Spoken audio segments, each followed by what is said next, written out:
Good morning. We are on the record. This is the digital video deposition of PMK witness Bob Abair, Volume 2, testifying in the matter of BR et al. Versus County of Orange et al. Case number 815CV00626, CJC PJW. Today we are located at 19711 Campus Drive, Santa Ana, California. Today's date is May 11th, 2017. Time on the video monitor is 9:51 a.m. My name is John Immel. I'm the video specialist today with Jordan Media Inc., located in San Diego, California. The certified shorthand reporter today is Donna Bolger, in association with Crom Court Reporting. Will counsel please introduce yourselves for the record? Good morning, Sean McMillan on behalf of the plaintiff. William Halleck on behalf of defendants, County of Orange, and Maisha Hammond. The reporter may swear in the witness. Will you raise your right hand, please? Do you solemnly state the testimony you shall give in these proceedings shall be the truth, the whole truth, and nothing but the truth? So help you God? So help me God. Thank you. Good morning, Mr. Abair. I Good appreciate morning. you coming out again. We'll just go right into it. You have what's been previously marked to a prior deposition as Exhibit A. It's a document titled Plaintiff's Notice of Deposition of Persons Most Knowledgeable for Defendant County of Orange regarding warrant policies, practices, and training, and request for production of documents. Do you see that there? Yes. Okay. When is the first time you saw that document? The first time I saw this document was a week ago with Mr. Halleck. Okay, I'm not going to go into the Sure. substance of any conversations that you had with Mr. Halleck in relation to your preparation for your deposition here today, other than to ask how much time did you spend in total, not just with Mr. Halleck, but in total preparing to come testify today? I would say approximately an hour and a half, 2 hours. Did you review any documents in preparing to testify here today as the person most knowledgeable for the County of Orange? I reviewed my previous testimony, the transcripts, and I reviewed the items in this document A. When you say you reviewed the items in document A, do you mean you reviewed document A to figure out what items we were going to be asking you about, or did you actually pull some other documents to review? I went into the other documents that I reviewed was actually a training partner. I looked at training partner as far as some dates are concerned.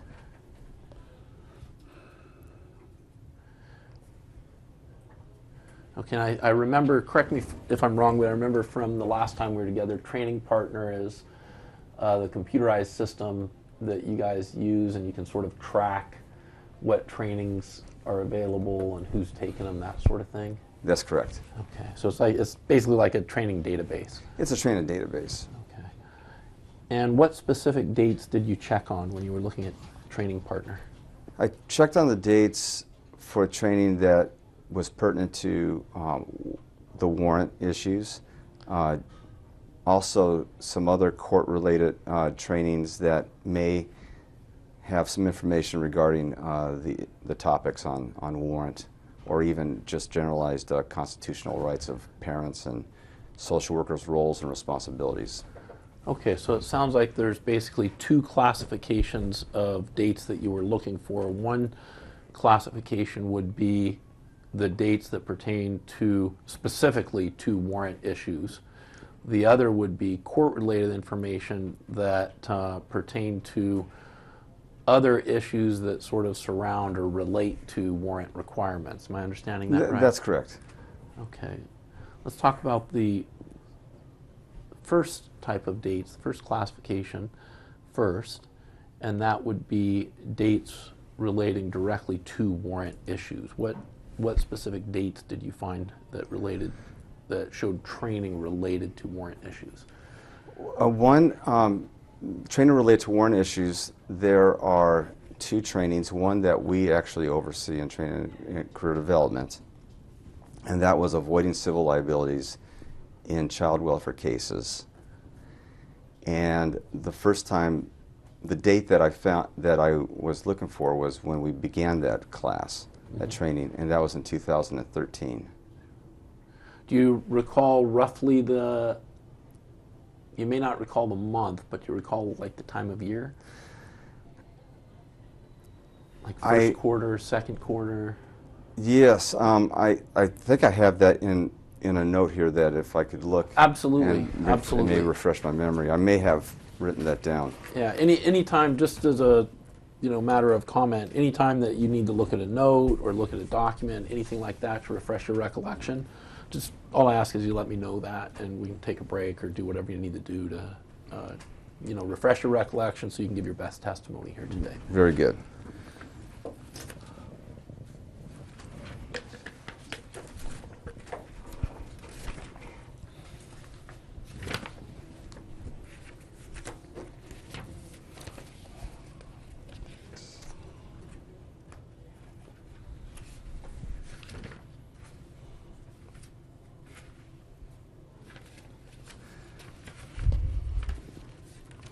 Okay, I'm through. Okay. And were you able to find what you were looking for? Unfortunately, no. I just wrote down the date. Okay, so the year. The year, yes. And avoiding civil liability. Let me make sure I know which one that is. I don't think that's it. I think it might be this one.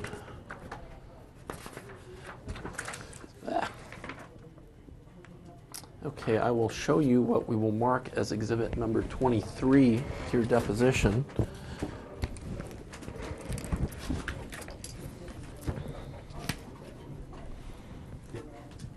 Sorry. And I thought I had another. Yeah, I do. Actually, let's do this because I think I gave you Mr. Halleck's. Okay. That's 23 for you.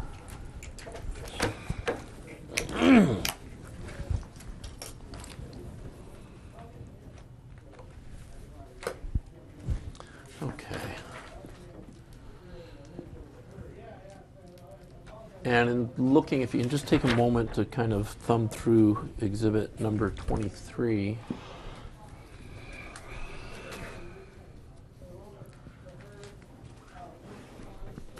And then I'll ask you some questions about that.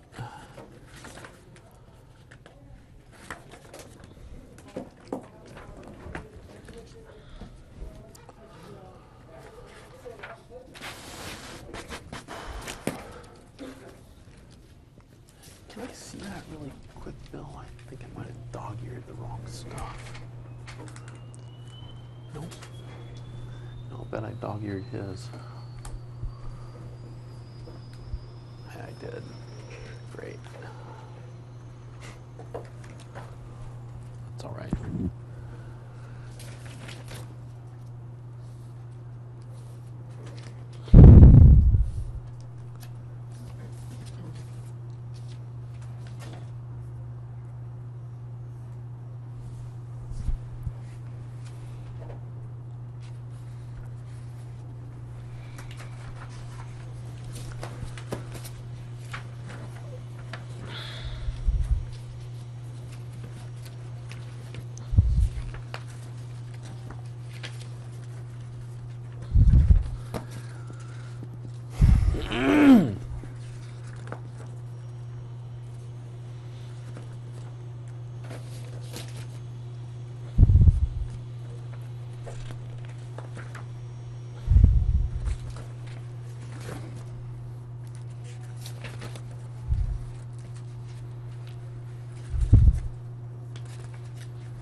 Excuse me.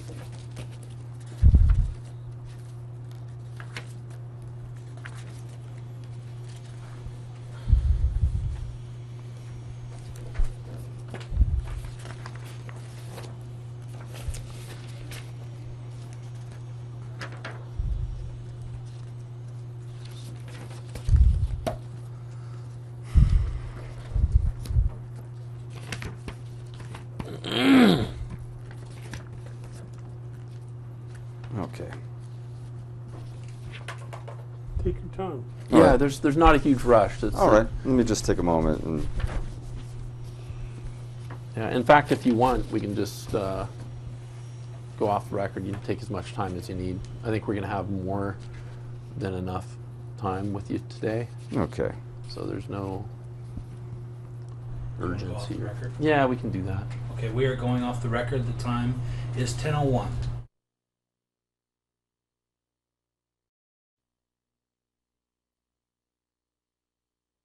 We are going back on the record. The time is 10:18.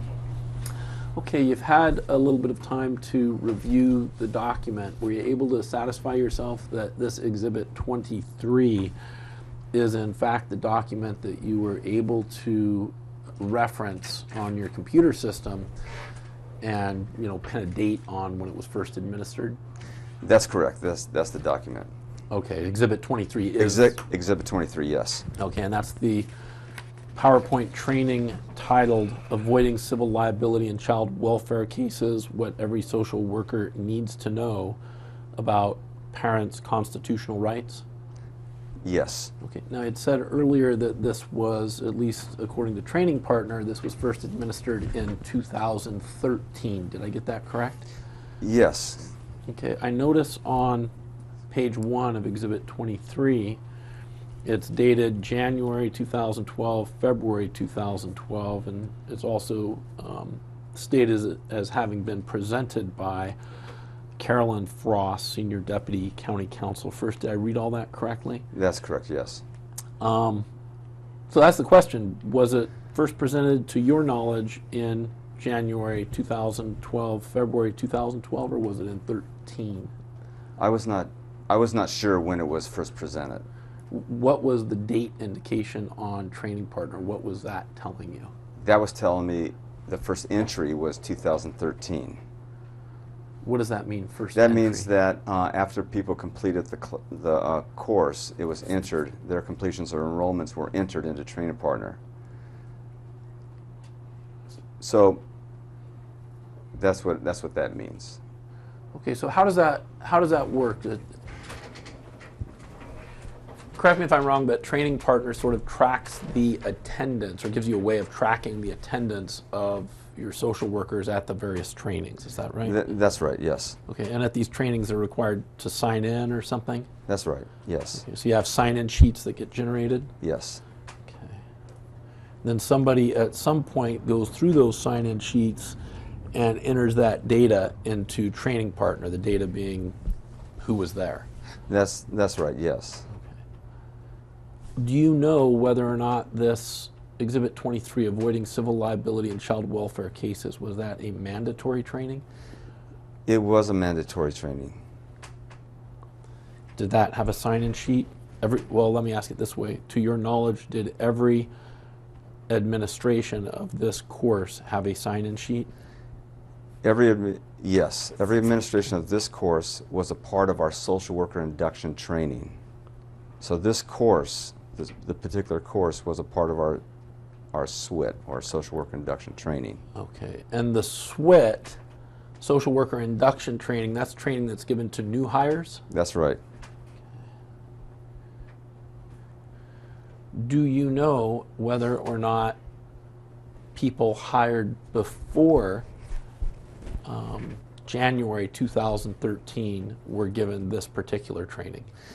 Not to my recollection. Okay, so it would have only been new hires as of January 2013 or sometime in 2013? To my knowledge. Okay. Was there, at any point in time, training on the issue of how the 4th and 14th Amendment to the United States Constitution apply to the work that your social workers do? The actual amendments for 14th and 4th Amendment, I am not sure. However, I do know that there are other trainings prior to 2013 to this training that does speak to the constitutional rights of parents.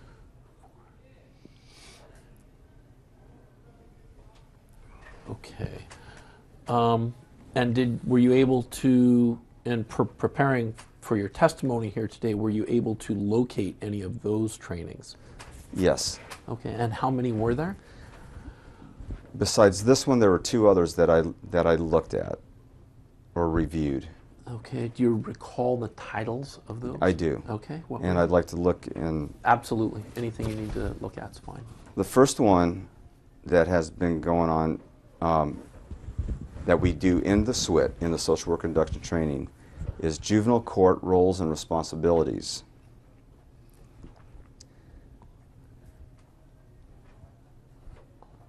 Okay. And that training was delivered in 2006, 2005, 2006.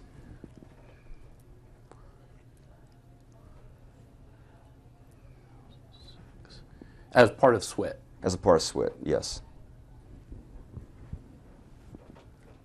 Okay, and then you said there was another one? The other training is not what we have done through Training and Career Development. However, it is what the County Council has done to, has provided for our emergency response workers, and that is warrant training. Warrant training.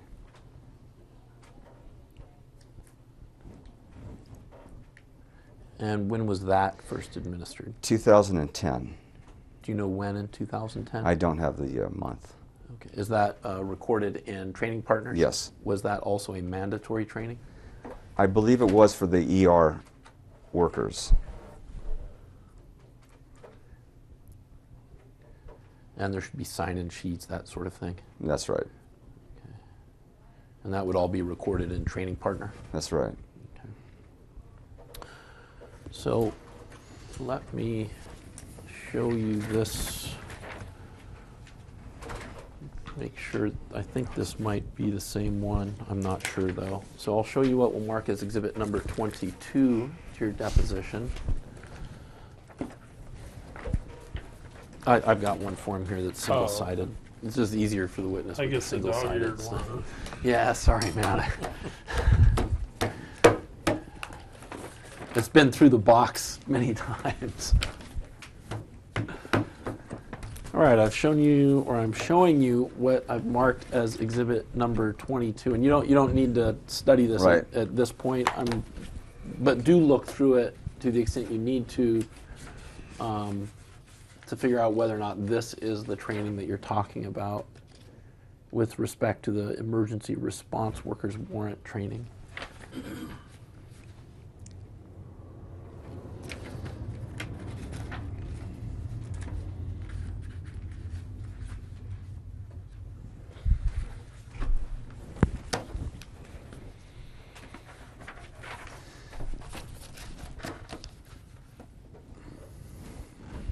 I'm done. Okay. And is this, exhibit number 22, the training material that you were referencing just a moment ago when you were talking about the 2010 training that was administered regarding warrants to emergency response workers? I can't answer that specifically if this was the specific training. Okay, you don't recognize this particular training? I don't recognize it. I just recognize the title as warrant training that was provided, but we didn't provide it, so I was not sure of this title. Okay. Or curriculum. But there were sign-in sheets? There was, yes. And it was recorded or tracked, the sign-ins, the attendance was recorded or tracked in Training Partner? That's correct. So you're able to tell that, and you're not sure it's these particular materials, but you're able to tell that something regarding warrant training was administered in 2010. I can say that through Train and Partner. Okay, and was that the first time that the warrant training was administered to your workers, your emergency response workers? To my knowledge, yes. Okay. Do you have any understanding as to why it was mandatory? In 2010? Correct. I have an understanding, a general understanding of why it was mandatory. Okay, and what's your general understanding of why it was mandatory? This was the part of some action that we were providing our workers due to a lawsuit. You remember which lawsuit? I do. Which one? Fogarty Hardwick.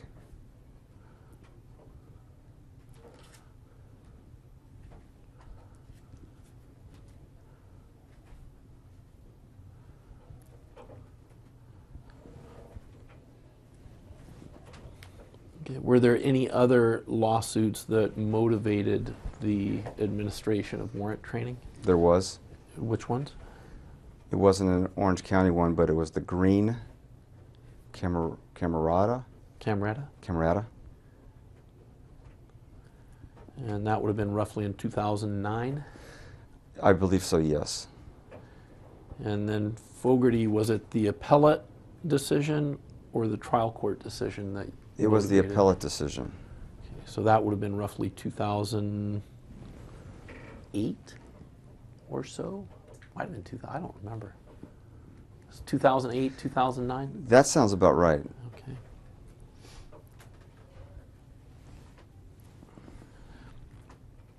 Any other cases that motivated the decision to put together this warrant training for emergency response workers? Those are the two that I am aware of. Okay.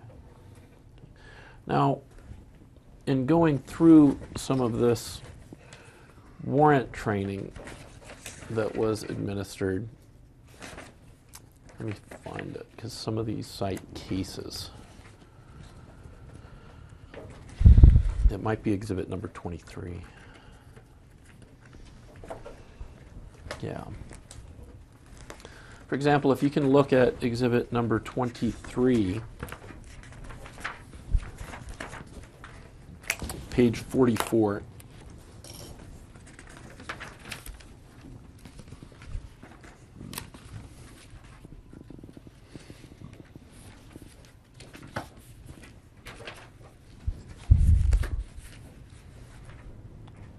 And down at the bottom there's a bullet point. It says, it is important to emphasize that in the area of child abuse, the state is constrained by the substantive and procedural guarantees of the Constitution. First, did I read that correctly?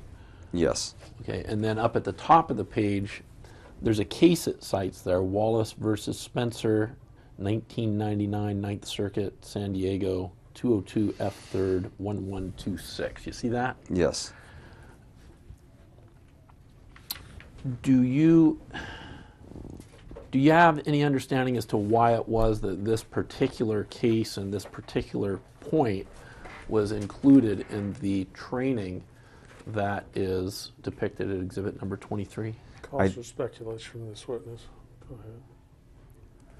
I don't. Okay. Did your office play any role in formulating this training? No. Okay. Who did? At that time, it was our county council, Trainer County Council. Would that have been Miss Carolyn Frost? Yes. Now, what's your department called again? Training and Career Development. Now, would you agree with me as manager of training and career development that it is important that the social workers, all the social workers, not just emergency response workers, but case carrying workers, everybody, have at least a rudimentary understanding of the law that applies to the work that they're doing? Yes. And is that one of the reasons that you have a training and career development center, is so that you can teach them, among other things, teach them about the law that applies to the work that they do? Yes. Okay. So this, correct me if I'm wrong, but this training that is provided to social workers, emergency response workers now, currently, today, one of the purposes of that training is so that your workers understand clearly what the limits of their power are when they're interacting with children and families. Is that right? That's right. Okay. Why is that important? It's important in a social worker's role.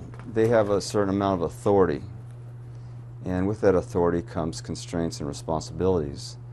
And it's important that we train. One of the fundamental issues, excuse me, one of the fundamental issues is to know what your limits are, know what your authority is, and understand the constitutional rights of those that you're providing the service to.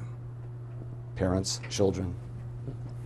And in part, that's because, at least with respect, all social workers, I think, but at least with respect to emergency response workers, at the point of contact with the family, they have a not just a tremendous responsibility, but also a tremendous amount of power, right? That's correct. Okay, and part of the reason for the training is to make sure that they understand that with that power there are certain legal restraints and responsibilities. That's right. Okay.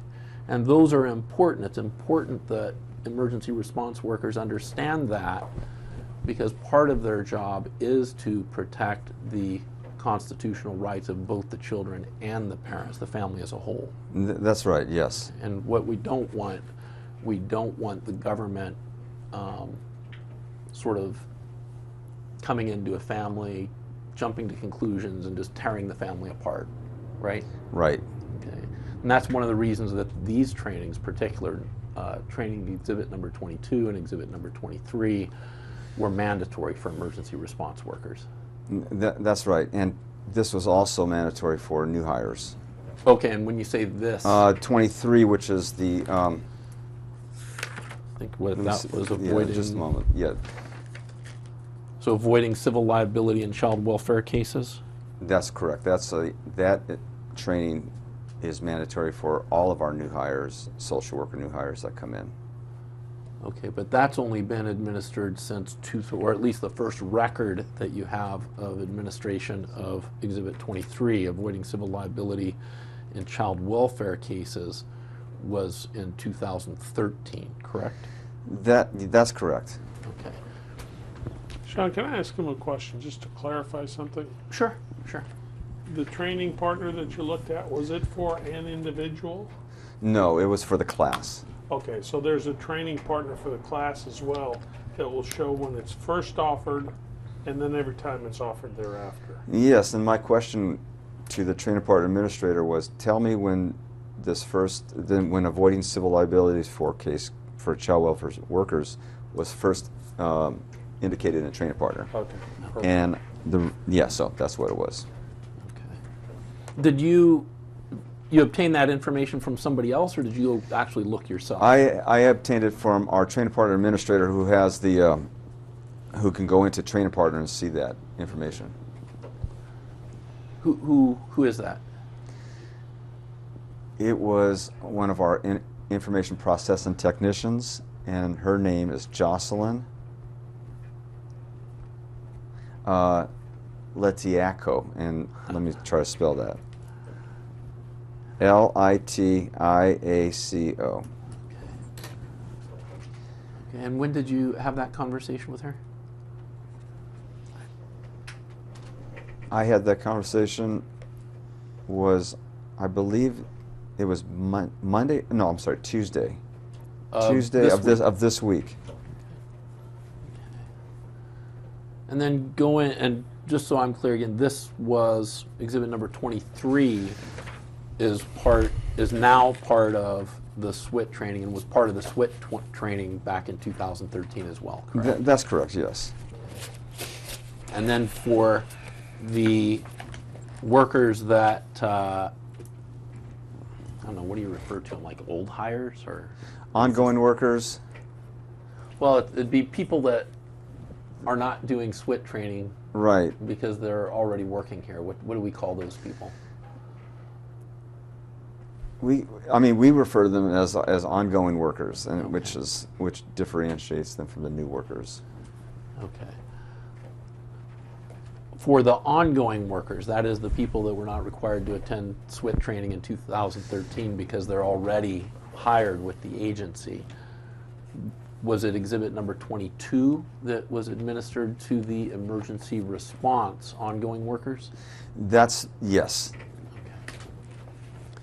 Do you, and I might have already asked you this, do you have any understanding as to when it was, from looking at training partner or anything else, when it was that you first have like sign-ins from that mandatory class? What I received was warrant training, and that was the title, and that was 2010.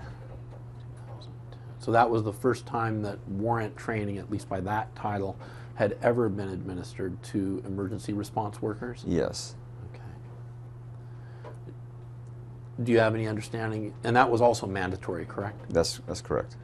Do you have an understanding as to why that one was mandatory? Or was it for the same reasons that you already... For the same reasons. Okay. Do you know whether or not exhibit number 22, well, I guess you don't know that whether or not exhibit number 22 was the warrant training referenced in training partner, right?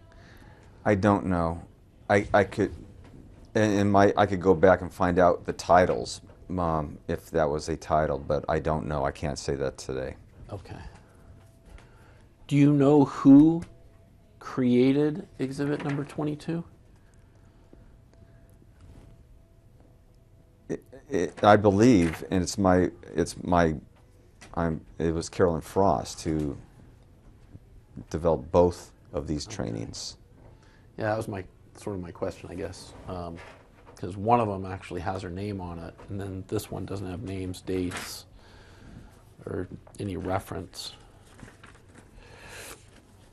Okay, and then there was one other training that you had mentioned. Let me see what that was.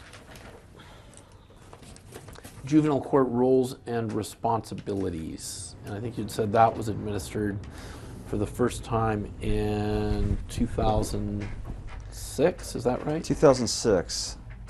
Okay. And give me 1 second, let me see if I have that with me here.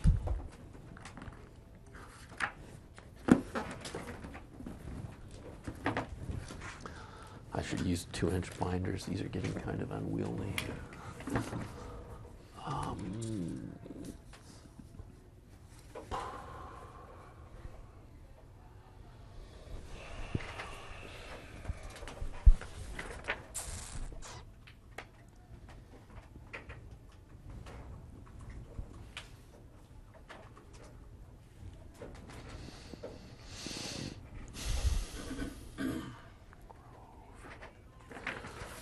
And you're pretty sure the title of that was Juvenile Court Roles and Responsibilities?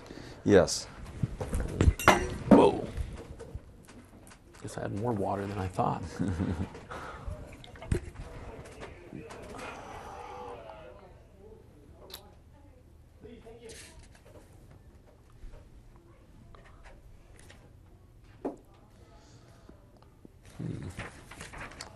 I don't know that I have that one.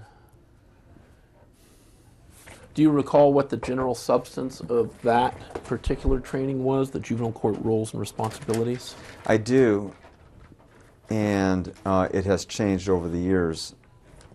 But Juvenile Court Roles and Responsibilities is another part of our social worker induction training classes. Okay. And the substance of that is the roles and responsibilities of it identifies who the particulars are in the courtroom, what the roles and responsibilities are for social workers, for attorneys, for judges, and identifies all that. It also describes a dependency case from the time that a call comes in to the hotline and how it becomes a call to a referral to a case and then exits the system. So it shows the social worker each step of the way in the juvenile dependency system. Okay. Currently, today, do you know whether that training module has a warrant process in it? Yes, I do, and that has been added as a part of the juvenile court roles and responsibilities. Writing a request for a warrant, and that's where that feature or that part of the warrant is noted. Do you know when that addition to the training module, Juvenile Court Roles and Responsibilities, do you know when that addition was made? I can't say for sure. Can you give me an estimate? I could. Okay. I would say approximately 2013.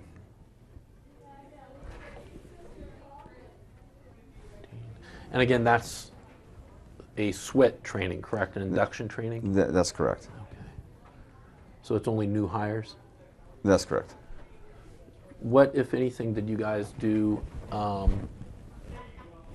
I know that you implemented, I'll give you a little bit of background. I know that you guys implemented a warrant procedure, a procedure whereby a social worker or an emergency response worker could obtain a warrant sometime, in 2010, early 2010. Does that pretty much align with your recollection? Yes, that does.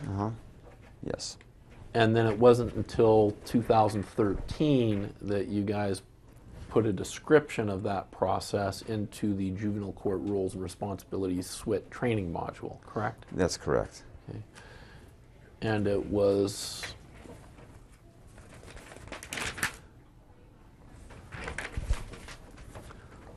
also in 2013 that you first administered the training depicted in Exhibit 23, correct? Correct. And that was also part of the SWIT training program? Correct. Okay. Why was it that you guys waited so long from the promulgation of the warrant procedure? Why'd you wait so long to sort of fold that into your training? I can't answer that. As far as the wait, I do know that Juvenile Court Rules and Responsibilities at that time was changing into a simulation training. And where the new hire was to write a part of their court report, and our county counsel would be simulating opposing counsel. But they would write the report, they would submit it to county counsel, our training counsel. The counsel would look over it and write and do a workup in terms of what they've missed and stuff like that. And they would submit it back to them. Then they would testify to that, and that would be done in a simulation. That was part of Juvenile Court Rules and Responsibilities. And at that time was when we were putting in the writing features, but the warrant request, and so we added that at that time. Okay. Did you have any training of any kind relative to this new 2010 warrant procedure to teach existing workers about the procedure and about what they need to do to follow the procedure? I can answer. I have two answers. Okay. One is the simulation portion of Juvenile Court Rules and Responsibilities and SWIT is also delivered to or presented to our ongoing workers in a training called Court Skills Training. Court Skills Training. And that's currently today? And that's currently going on today, yes. Okay, and currently today in the court skills training program, there is a warrant component. There is, yes, a warrant component. And it's similar, if not identical, to the one that's in Juvenile Court Rules and Responsibilities? That's correct, yes. Okay. When did you guys, well, let me ask this first. On this court skills training program, is that something that's always been in existence? That has, and it has changed over the years. Okay. When was it that the warrant process got folded into the court skills training for ongoing workers? It's my understanding that at the same time that it was into SWIT was the same time it was brought into the court skills. So around 2013? Around 2013. Okay. Do you have any understanding as to why the delay between early 2010 when this warrant procedure was created to 2013? Why that delay to begin training on it? I don't. Okay.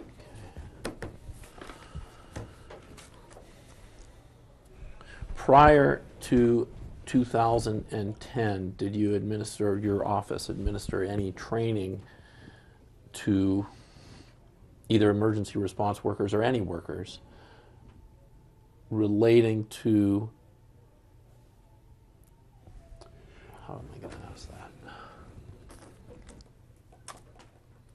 Let me ask this first. Currently, today, what you train your workers is that they may not legally remove a child from the custody of its parents unless at the time of the seizure they are in possession of specific articulable evidence to show that the child is in immediate danger of suffering severe bodily injury in the time it would take to get a warrant, and there is no lesser intrusive alternative means to protect the child other than seizing the child. Is that currently today what you train? Yes. Okay.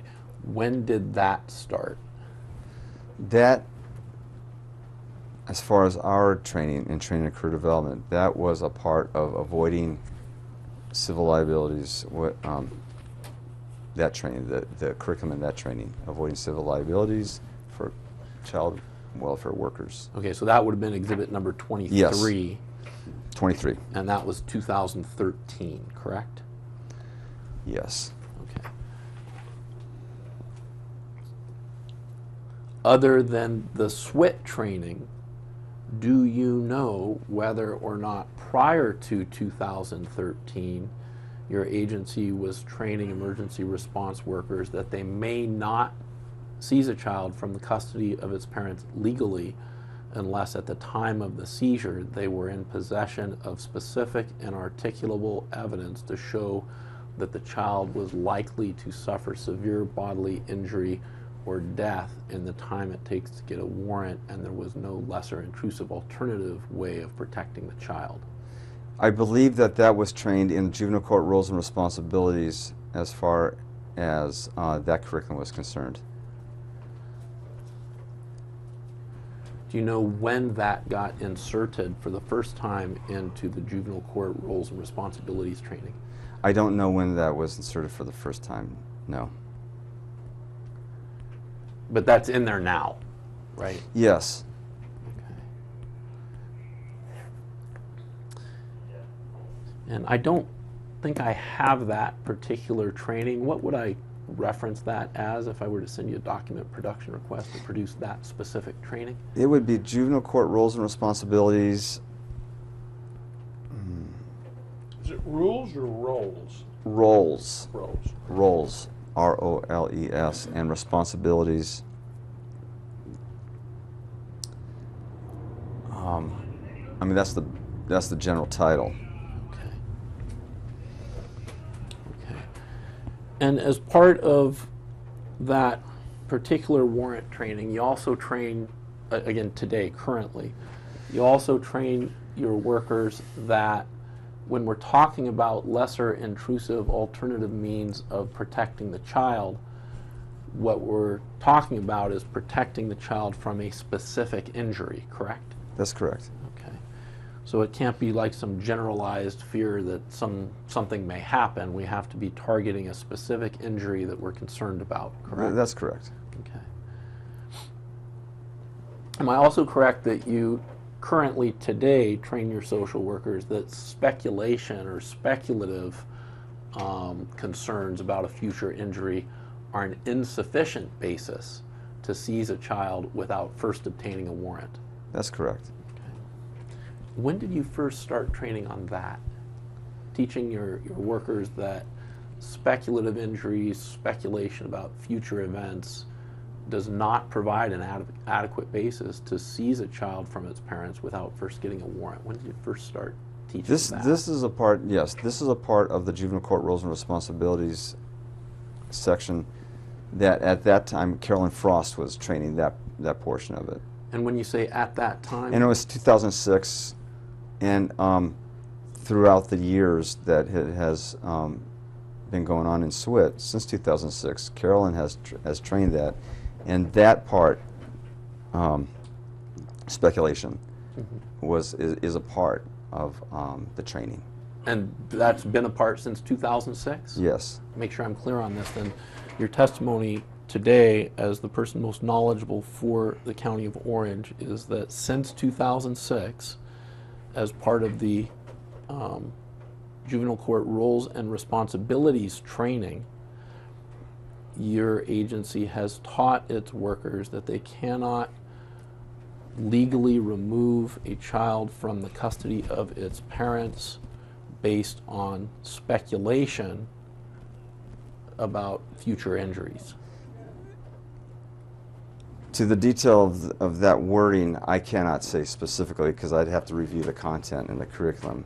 But I can tell you that part of the curriculum was to the evidence that needs to be in place before removal happens. That is a part of the curriculum. Okay, and in 2006, though, and correct me if I'm wrong, as part of the juvenile court rules and responsibilities training, there was nothing in there regarding the legal necessity to obtain warrants.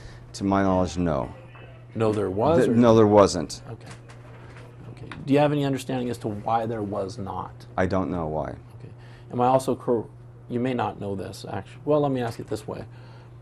To a certain extent, policy sort of drives training, correct? That's correct. And the reason for that is because you can have the best policies in the world, but if there's no training on it, then people don't know necessarily what the policies are, right? That's right. And it's important in a large organization, any large organization, but particularly with Orange County Social Services, that the workers understand the policies that either constrain their authority or grant them authority, right? Right.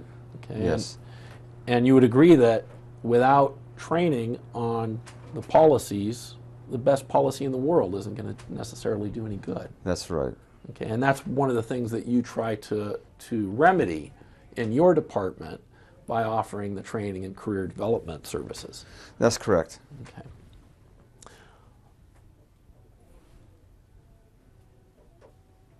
Do you know then whether or not in 2006, and I'll probably ask the same question for 7, 8, 9, 10, but whether or not in 2006 there was even a policy in place relative to the need to obtain warrants before seizing children where there is no evidence that the child is likely to suffer severe bodily injury or death in the time it takes to get a warrant? I am not aware. Okay. At that point in time, at that point in time, that a policy was in place. Okay, and had there been such a policy, then you would have had training on it, right? Yes. Okay. Same question with respect to 2007. Are you aware whether or not there was a policy in 2007 expressing that your emergency response workers or any social worker may not legally remove a child from the custody of its parents in the absence of specific and articulable facts to show the child is in immediate danger of suffering severe bodily injury in the time it would take to get a warrant? I am not aware. Okay, and if there had been such a policy, you would have promulgated training on that? Yes. Okay, same with respect to 2008? Yes. Same with respect to 2009? Yes. And then 2010, we know a policy did come out. Correct. And then subsequent to the policy coming out, there was also a procedure developed whereby one of your workers could go to court and get a warrant. That's correct. Okay, so those sort of went hand in hand, the policy and the procedure. Yes. And then you guys came along, your department came along and did the training on that, both the policy and the procedure. For the new, yes, for the new hires. Okay, and Carolyn Frost did the training for the existing That's right. social workers. Yes. Okay. Do you have any understanding as to whether, and you may not know this, why was it that your training back in 2006 did not specifically delineate the circumstances under which a child could lawfully be removed without obtaining a warrant? I don't know. Okay. I don't have any knowledge to that as to why. Okay. But you do know from a training perspective that this training all the way back to 2006, then marching forward until 2010, your training did not include the specific limitations placed on workers. That is, that they have to legally remove a child from the custody of its parents, they have to have at the time of removal, specific articulable evidence to show the child's going to suffer severe bodily injury in the time it would take to get a warrant. You do know that training did not exist, correct? I don't think that's completely accurate. Okay, explain.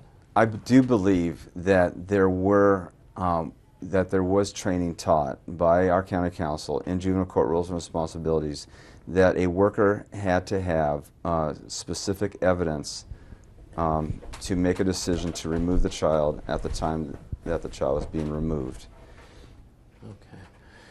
Did you also, to your recollection anyway, because I don't have that training here with me, I'm not even sure I have it actually, but to your recollection, did it also include instruction that even with specific evidence that the child may be in some serious danger, unless the danger is immediate, they have to get a warrant?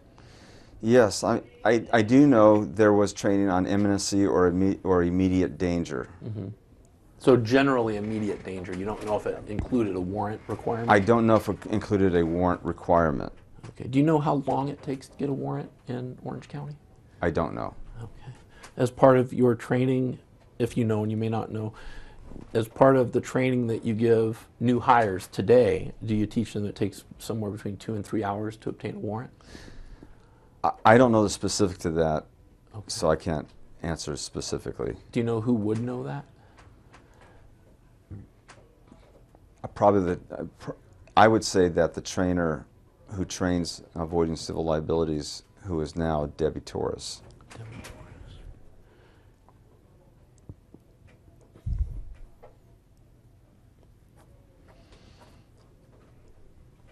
When did you first start as the manager at the training and career development?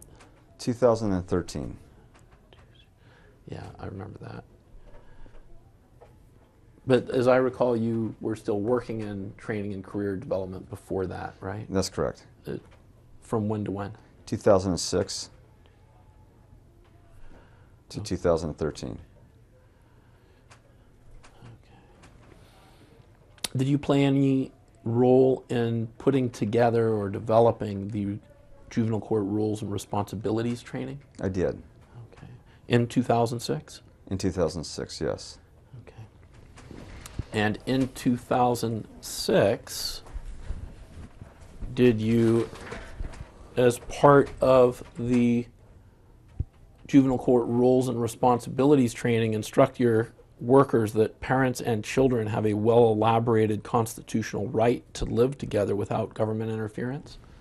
I would have to go back to the actual curriculum Okay. for that. I can't recall right now. Let me ask this. If year over year from 2006 forward, even until today, there's been changes to the juvenile court roles and responsibilities training, correct? Yeah, that's correct. Okay. Do you guys maintain each of the iterations of those changes? We do. There is in 2006 to 2013, I was the trainer who worked alongside, at that time, Carolyn Frost. And so together, we're the ones that co-trained juvenile court rules and responsibilities. Okay, and you did that for like 7 years? That's correct. Okay. And having done that for 7 years, sitting here today, you don't have even a general recollection whether or not in any of those trainings you taught your workers that parents and children have a well-elaborated constitutional right to live together without governmental interference? I have a general recollection that the constitutional rights of parents have been trained in that, yes. Okay, beginning when? In 2006. 2006. Okay, and among those constitutional rights that you were training on as early as 2006, what did that include? That, since that was not my portion, it was Carolyn's, I am not sure of the specifics. Okay. I would have to look in curriculum.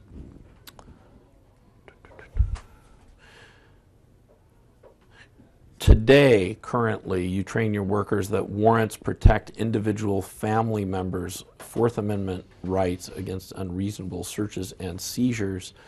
as well as the parents and children's 14th Amendment right to live together without government interference and thus not to be separated by the state without due process of law. Is that correct? That's correct. When did you first start teaching your workers that? From my recollection was 2013 when Exhibit 23 came into place.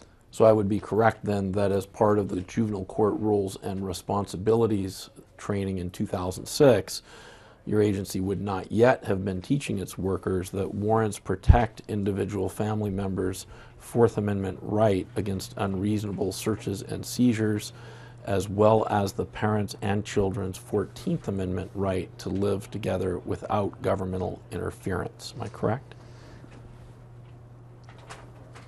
I cannot say specifically. I can say this: the constitutional rights of parents was trained. As far as the warrant, I can't say specifically if that was included in the curriculum or content of training. Well, actually, we sort of can, because there was no discussion of warrants, no policy on warrants, no procedure on warrants until 2010, right? That's correct, yes. So if there was no policy or procedure or anything on warrants until 2010, why would you address in training warrant requirements? Yes, that would be correct. We wouldn't address something that, as far as a policy procedure, that was not in place. Okay. So am I correct then that in 2006, 2007, 2008, 2009, in this juvenile court rules and responsibilities training, your agency did not teach its workers that warrants protect individual family members' Fourth Amendment rights against unreasonable searches and seizures, as well as the parents and children's 14th Amendment right to live together without government interference? In 2006, to my recollection from a training perspective, that was not my recollection. That was not, Okay. that was not trained in SWIT, in juvenile court rules and responsibilities. That would be what I would understand Okay. the curriculum at that time. Okay. What about 2007, 2008, 2009? I would say the same thing. Warrants became, to my knowledge, warrants became clear in 2010. Okay.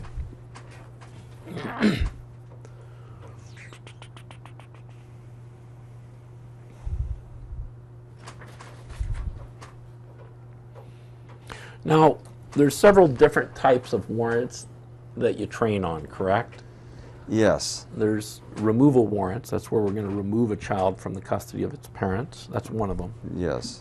Then there's also warrants to get or obtain a forensic medical examination, correct? That's correct, yes. When did you guys first start training your workers that in order to conduct a forensic medical examination of a child, there either has to be an emergency of some sort or they have to get a warrant? Based on my understanding, it was 2013 in Exhibit 23 curriculum. Okay. Do you know whether or not in any other curriculum, because Exhibit 23, again, that's SWIT training, that's for incoming workers, right? That's correct, yes. Do you know whether or not there was any training for existing workers relative to the concept that they need to get a warrant to do a forensic medical examination in the absence of an emergency? I don't know, no. Okay. Do you know who would be able to give us a definitive answer on that? I believe that would be specifically in emergency response managers who would do more specific training. Okay. Is there somebody that's in charge of that? There are 3 managers in emergency response, and the names would be Kim Reagan. There is Mo Sapiga, S-A-P-I-G-A. A-I-G-A? S-A-P-I-G-A. Okay. And the 3rd emergency response manager is Sean, and I believe his name is Sean is spelled S Hawn. It's like me, that's the only correct way to spell it. Unless you're Irish. Sean Robinson. No, it's funny, my mom spelled mine Sean because she's afraid that, back in the 60s, American people wouldn't know how to pronounce S-E-A-N. Right. I'd get teased, so she just made it simple. Okay, and do they, to your knowledge, and you may not know this, do the managers at emergency response provide written training materials on these subjects, the warrant subjects? They provide, yes, written, and it's detailed. I am not familiar with the curriculum or content because they provide it outside of TCD, Training Career Development. Do you know whether or not those trainings are recorded in training partners? Some have been the warrant training that I specified in 2010, but some haven't. Okay. And I think Kim would be able to answer more specifically to that. Okay. But you're pretty sure that there are specific written training materials that they put together for those programs? I am, yes. Okay, and why are you certain of that?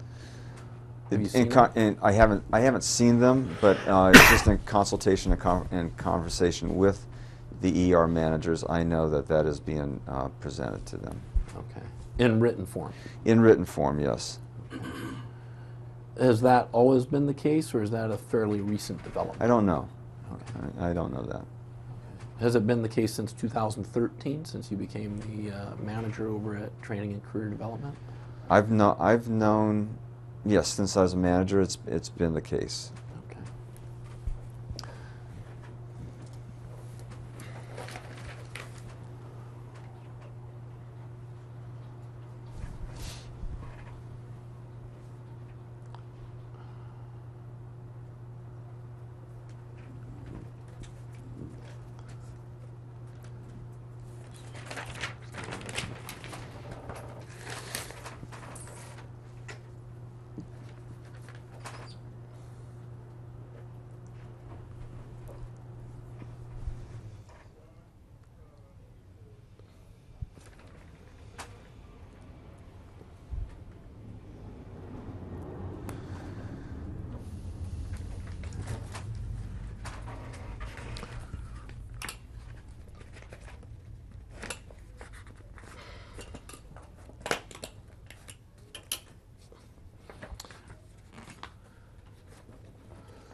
If you can turn to internal page number 5 of exhibit number 22.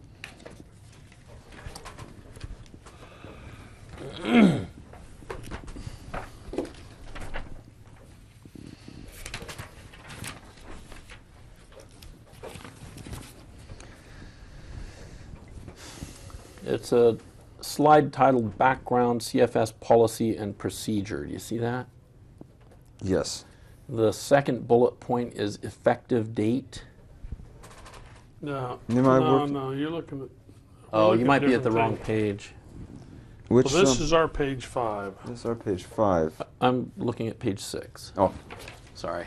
okay, page 6. So that was a trick when you directed us to page Okay. 5. Oh, did I tell you page 5? Yeah. It says exhibit 5 on the corner of this. I misspoke. It's Oh, actually yeah. internal page 6. Okay. Okay. Okay, it's titled Background CFS Policy and Procedure. Yes. And you see the second bullet point says effective date, Yes. but there's no date there. Do you know what the effective date was for this procedure number G0901? I don't. But we do know that at the point in time that this particular training was administered, it was a new procedure, correct? Correct.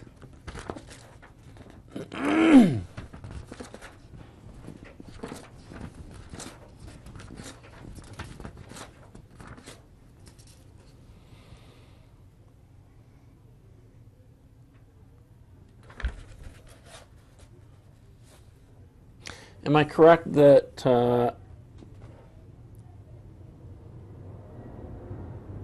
currently now, today, you do train your workers specifically, and this is both ongoing workers and SWIT training.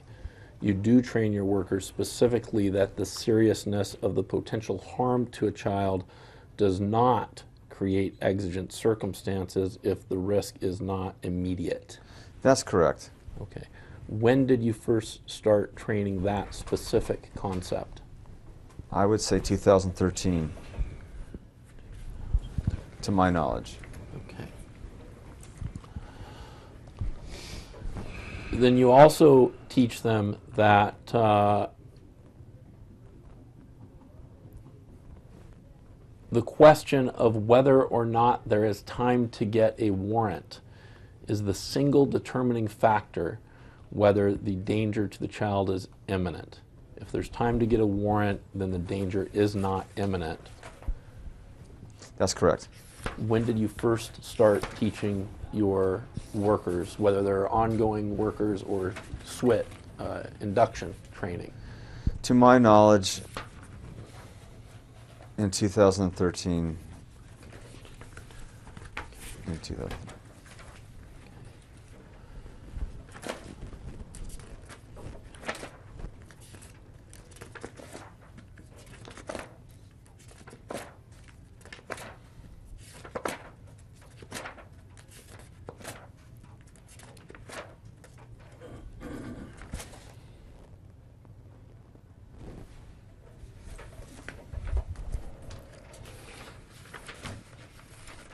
Now, am I correct that today you teach both ongoing workers and the new hires through the induction training that even if there is a danger and even if there is no time to get a warrant, they still have to examine whether or not there are lesser intrusive alternative ways of protecting the child from a specific danger besides just removing the child?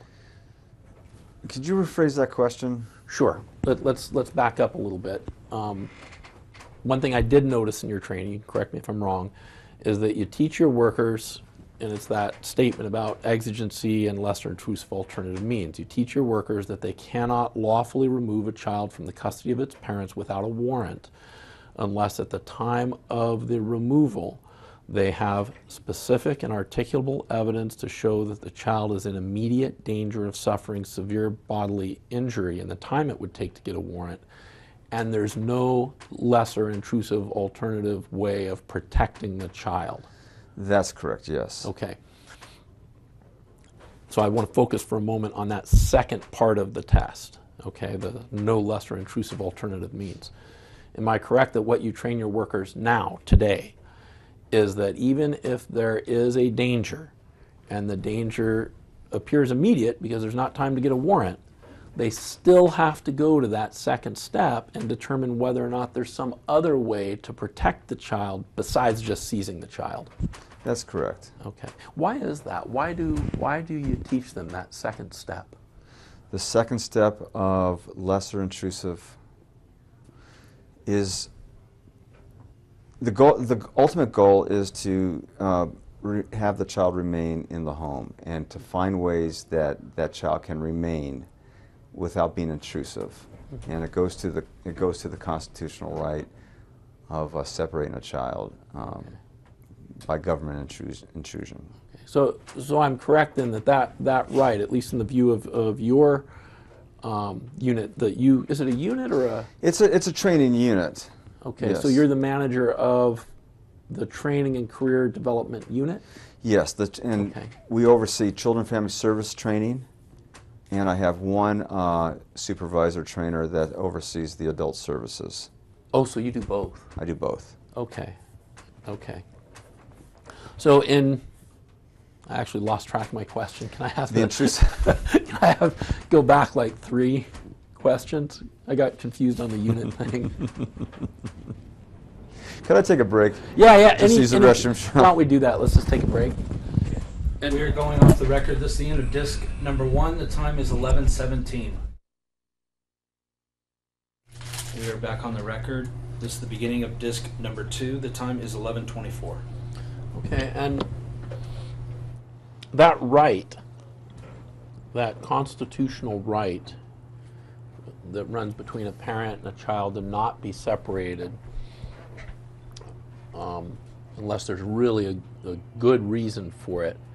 It's so important that what you train your workers is before they even consider separating a child from its parent, they have to first examine whether or not there's some other way to protect the child from a specific injury. That's correct. Okay. When did you guys first start training that specific concept? I believe that concept has been trained since 2006, since I was training juvenile court roles and responsibilities. Okay. Okay, so make sure I'm clear on this.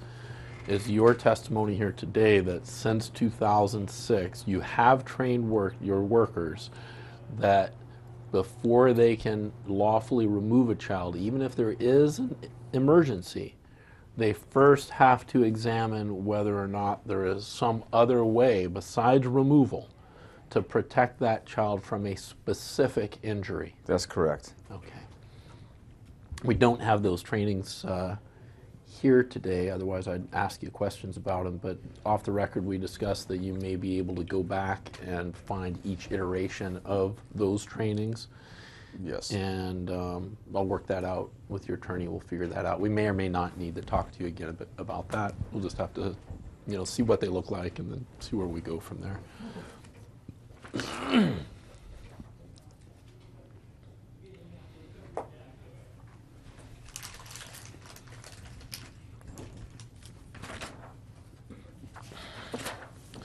All right, let me just leave my outline.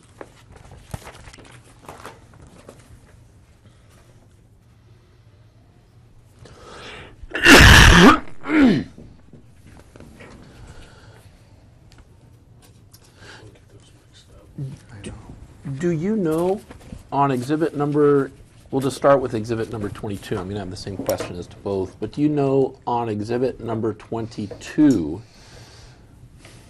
how long that particular training lasts? Is it like a 1-hour course, a 2-hour course? I don't know. Okay, what about exhibit number 23? Do you know how long that training is?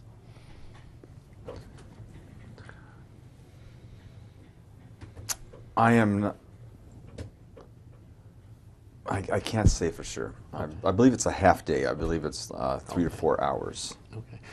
On exhibit number 23, is that a training that is administered by county counsel's office? That's right. Okay. Is it, I think it's not, what you've said, I don't remember if it was on or off the record, is that Carolyn Frost doesn't do that anymore. She's off somewhere else, right? That's correct. But she used to do it before she moved? That's correct, yes. Okay. Same with respect to exhibit number 22. Do you know whether or not that was training that was administered by Carolyn Frost? Yes, that was. Okay. Do you have any way of tracking how many people year over year attended these trainings, exhibits number 22 and 23? For 23, yes, that would be in trainer partner. And if everything was entered in trainer partner for 22, yes. Okay. Did you, in preparation for your deposition here today, take a look at how many people attended these trainings? I didn't look at the numbers, no. Okay. But that is something that's available to you? Yes.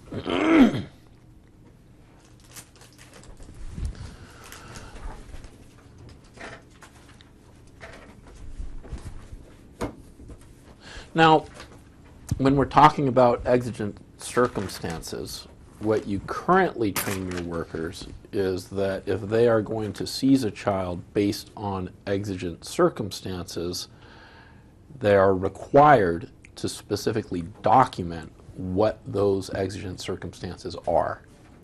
Correct. Okay. And also, if there is an exigent circumstance, but there may be a lesser intrusive alternative way of protecting the child, the workers are also required to document what steps they took to examine that question, the question of whether or not there was a lesser intrusive way to protect the child. That's correct. Okay. They're required to document that. That's correct, yes. And with respect to both those issues, documenting the exigent circumstances and documenting their efforts to find lesser intrusive alternative ways of protecting the child, one of the reasons that that documentation is required is to protect the worker in case claims are made later that they didn't do one of those two things. That's correct, yes. Okay. When did you first start teaching your workers that they need to document the exigent circumstances and they need to document their efforts to pursue lesser intrusive alternative means? To the question of that, I would say, I would recall that would have been 2013 for certain. Okay. Why is that? Because I also know that the training and the importance of documentation on everything, including steps to keep a child in a home, has been trained since I was a trainer in 2006. Okay. And as part of the training that you've been involved in since 2006, part of that training, the workers have always been taught that, number one, the place they document all these things is the CWS, CMS records, correct? Yes, that's correct. Okay. And they've always been taught those are official records. That's correct. They're records that are mandated by the state to be maintained. That's right? correct, yes. And they're required to be accurate. That's right? correct, yes.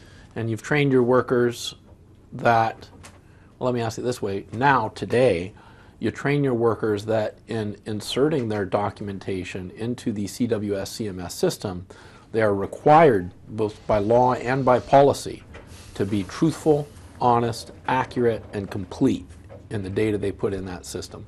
Correct, yes. Okay, and one of the reasons that they're required to be truthful, honest, accurate, and complete, I know there's other reasons, but one of the, at least a big reason, is because later on down the line, other workers are going to be looking at the data in the system and making some pretty important decisions about the children or the family.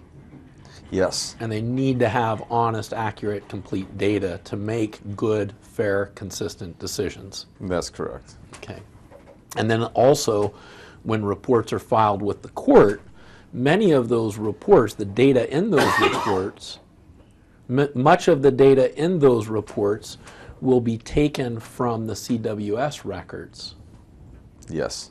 So it's also important that the court be able to rely on the truthfulness, the accuracy, and the completeness of those records. That's right, yes. In fact, it's critical. Yes. Do you teach your social workers, we're still focused on today, do you teach your social workers today that if they are incomplete in their documentation, if they are inaccurate in their documentation or dishonest, they will be subject to discipline? Yes. Okay. Have you always taught them that? Yes. Okay. In which training? That would be CWS CMS, that would be in juvenile court roles and responsibilities, and any training that addresses documentation or court report writing or any of those trainings, that we train that. That's a fundamental point. Okay, and when did you first start training that? That if they are not complete, honest, accurate, and truthful in their documentation, they will be subject to discipline? 2006. That's the first time you trained them that? To my recollection. Why did you wait until 2006 to start training your workers that they had an obligation to be truthful, honest, accurate, and complete, and if they weren't, they'd be subject to discipline? From a training standpoint, that's when I first started training. Mm-hmm. As a supervisor, prior to that, that was something that, as a supervisor, I would talk to my workers in conference or when I would go over cases with them. But for the question as a trainer, both trainer and trainer manager, 2006 is when. And did you do that in PowerPoint presentations? Yes. Okay, so there should be a written document somewhere that covers that specific issue. Yes. Currently for sure, and if we could find the iterations, we'll look at that too. Okay. And when you were a supervisor, though, giving your own, would you call it counseling or Yeah, it was a training? case conference. Case conference. Yes. Okay, and doing your own case conferences with your subordinate workers, the people you supervised, did you have written materials for those? Their court reports are what they were working on. Okay, so you'd sit down with the court report and go through and make sure they were, being complete, and that everything had followed up, talk to the witnesses, and that's what was really being said, that sort of thing? Yes, and that's correct. And that's what we train our supervisors also, that in case conferencing, to make sure that their workers are entering accurate, thorough information. Okay. Is that supervisor training, is that separate and apart from the juvenile court roles and responsibilities and the other trainings we've been talking about? Yes. Here? What's that called? The different there is a variety of different supervisor trainings, but where we train our supervisors to case conferences and things like that is new supervisor orientation.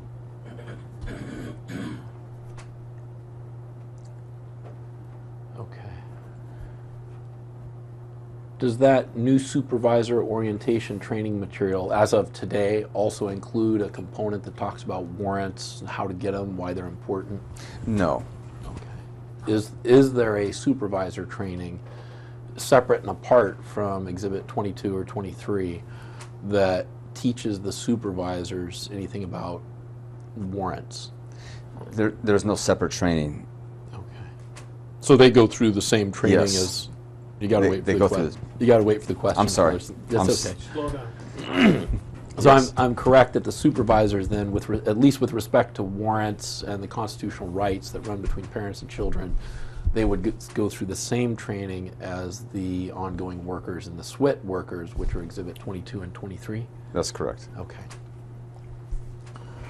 Do you know whether or not any other PowerPoints exist which relate to the warrant requirements we've been talking about here today, other than exhibit numbers 22 and 23? I'm not aware. Okay. Is there any way you could find out?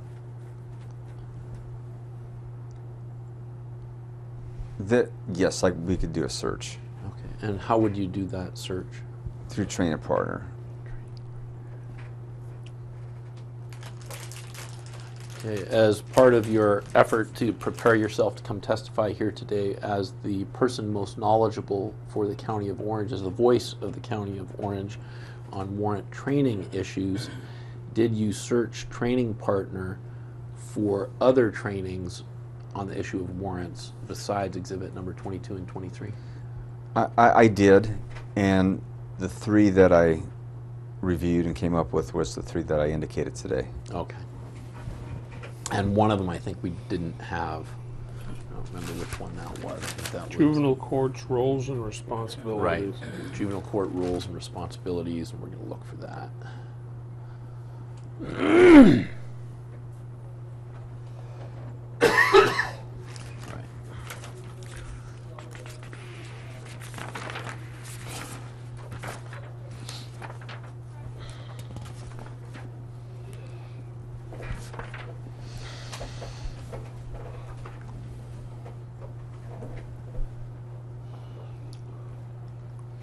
Okay, prior to 2010, let me ask you this first.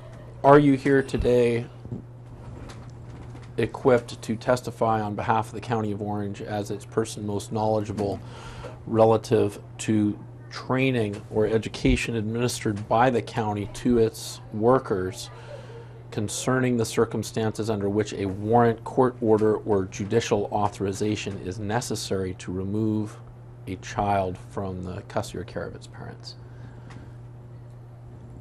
No, I'm not prepared for the detail of that. I'm prepared as a general knowledge of Okay. training. Okay, and we've already talked a little bit about your general knowledge of the training, and correct me if I'm wrong, but it wasn't until, I think it's 2013 for the most part, that the county first started providing its workers training specifically concerning the circumstances under which a warrant is necessary to seize a child from the custody of its parents. Is that right? Yes, as indicated, my training partner records went to 2013.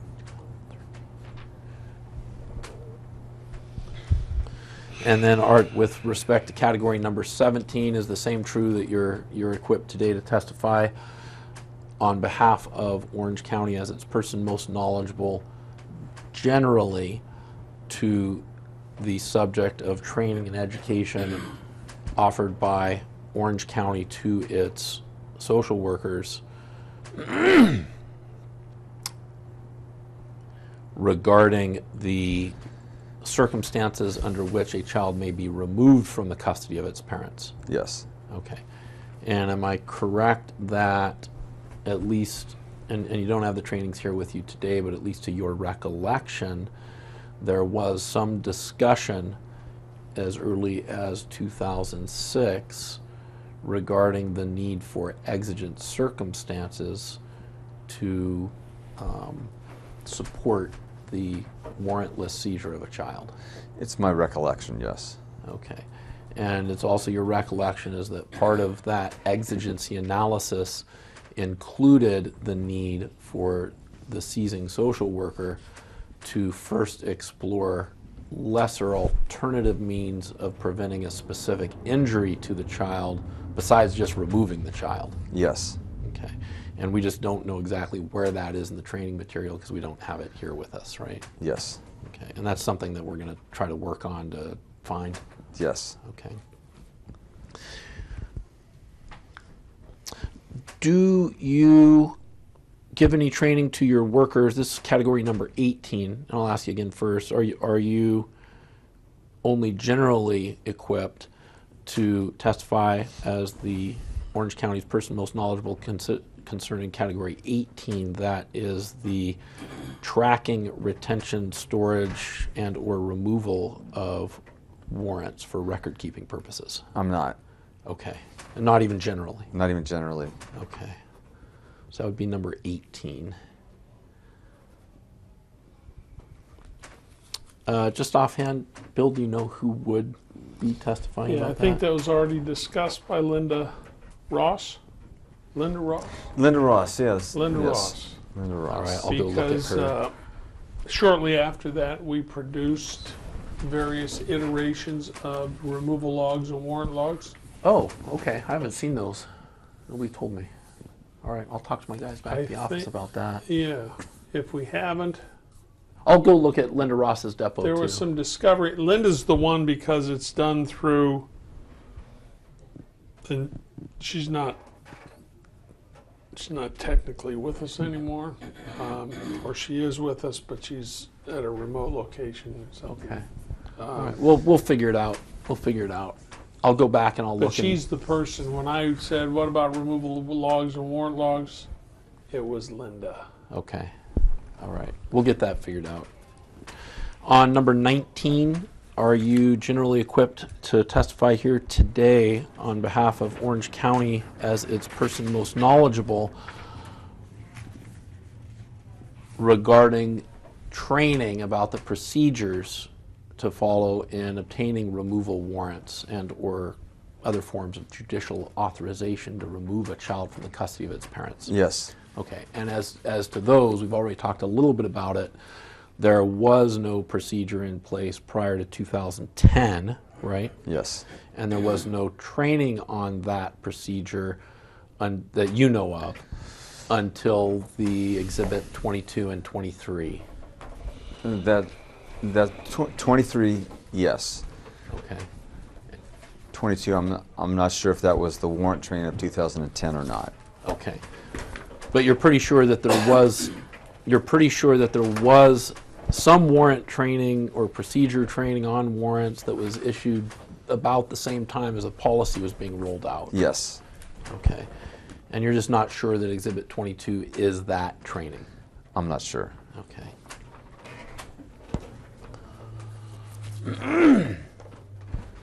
Then with respect to category number 20, are you equipped today to talk as the person most knowledgeable on behalf of the County of Orange as to training regarding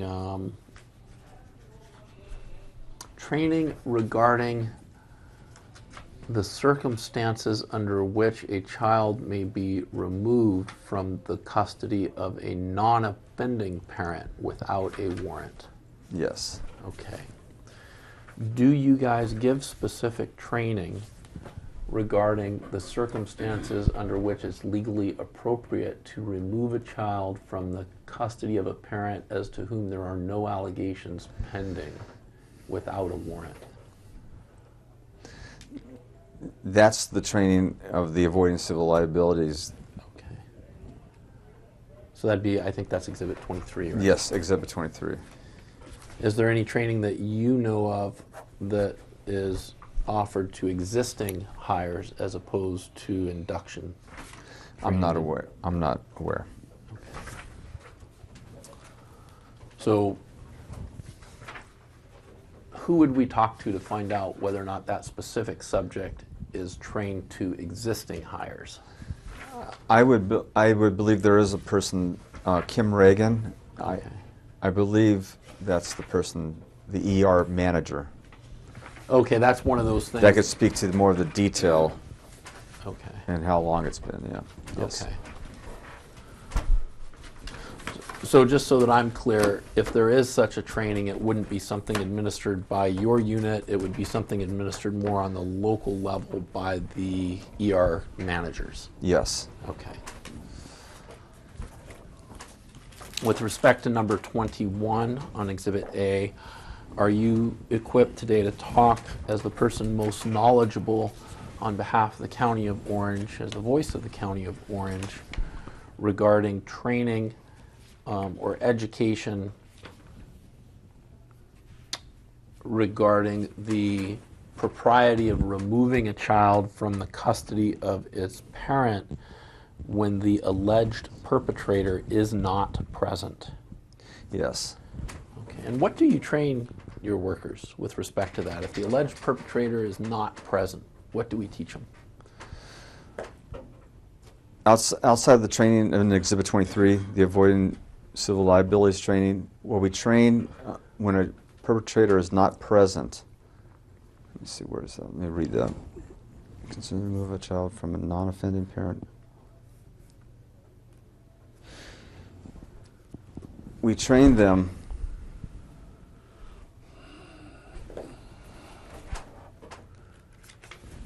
to put in safety plans, to put in some mechanism by which the child can remain safe when the perpetrator is not present. However, the child can either remain in the home, or if they are removed, then it has to go through the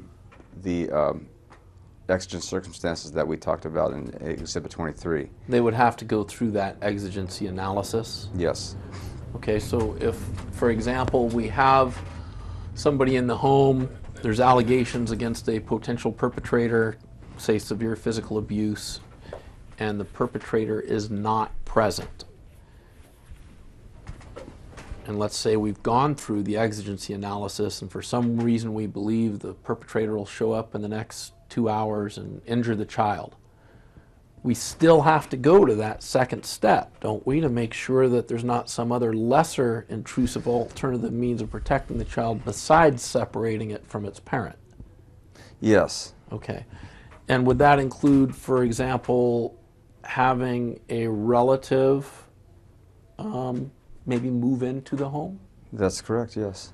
Or if a relative lives nearby, perhaps having maybe the mother and the son go live with that relative for a few days? That's also a possibility, yes. And those would be some of the lesser intrusive alternative means that we would be required to explore before just seizing the child from the mother, right? Yes. Okay. And if we didn't explore any of those lesser intrusive alternative means, would that be a violation of policy? Yes. Incomplete hypothetical lacks foundation. Go ahead. You can answer it. So, I'm sorry. Let me ask it this way. If the social worker did not employ those lesser intrusive alternative means, or at least examine them, would that be a violation, at least insofar as your training is concerned, would that be a violation of policy? Yes. Okay. And is that something that would subject the social worker potentially to discipline according to your training? Yes. Why is that? Our training emphasizes the importance of following policies and procedures because our training says that it's the policies and procedures that protect the worker, and to follow them, they would be within their right to practice social work. So it's the importance of following the policy and procedure, and if they violate that, then that puts them at, there's consequences, and part of the consequences can be discipline. Okay, and discipline could actually lead up to termination. Correct, yes. Do you know whether or not a Orange County social worker has ever been terminated for seizing a child without first obtaining a warrant under non-exigent circumstances? I am not aware. Are you aware of whether or not a Orange County social worker has ever been terminated for failing to explore the existence of lesser intrusive alternative means of protecting a child before seizing the child without a warrant? I'm not aware. Okay. How about with respect to any form of discipline that's not termination? Are you aware of any Orange County social worker ever being just disciplined in some way for failing to obtain a warrant under non-exigent circumstances? I'm not aware currently. Okay. What do you mean? I mean, right now I don't know. I can't think of any worker that has been disciplined. Okay. Same with respect to discipline in any way. Have you ever heard of any Orange County worker being disciplined, social worker being disciplined in any way at all for failing to explore lesser intrusive alternative means of protecting a child before just seizing the child without a warrant? I'm not aware. Okay. Do you know who would know that?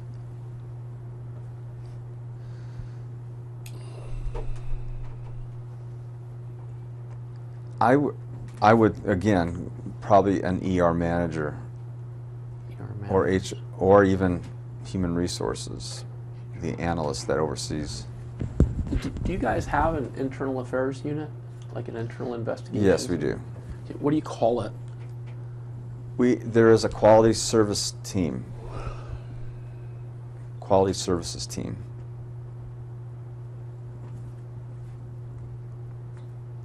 Are they responsible for investigating allegations that workers have potentially violated parents' constitutional rights? The investigation piece would come from HR. Would be from HR. Okay. And what is the quality services team? They oversee the complaints and the claims that are filed, and then they will investigate from a from the what took place, the allegations, and then they would make corrective measures. Okay. So they may not necessarily be disciplinary in nature; they're more process. Yes. Okay. So they'd be going in and looking at how we can improve the process or change the process to avoid this in the future. That's right. Yes. Was the quality services team involved in any way, if to the extent you know, in the decision to start doing this warrant training? I don't know. Going on to Exhibit A again, category number 22. Are you equipped to testify today as the person most knowledgeable with respect to Orange County's training and education regarding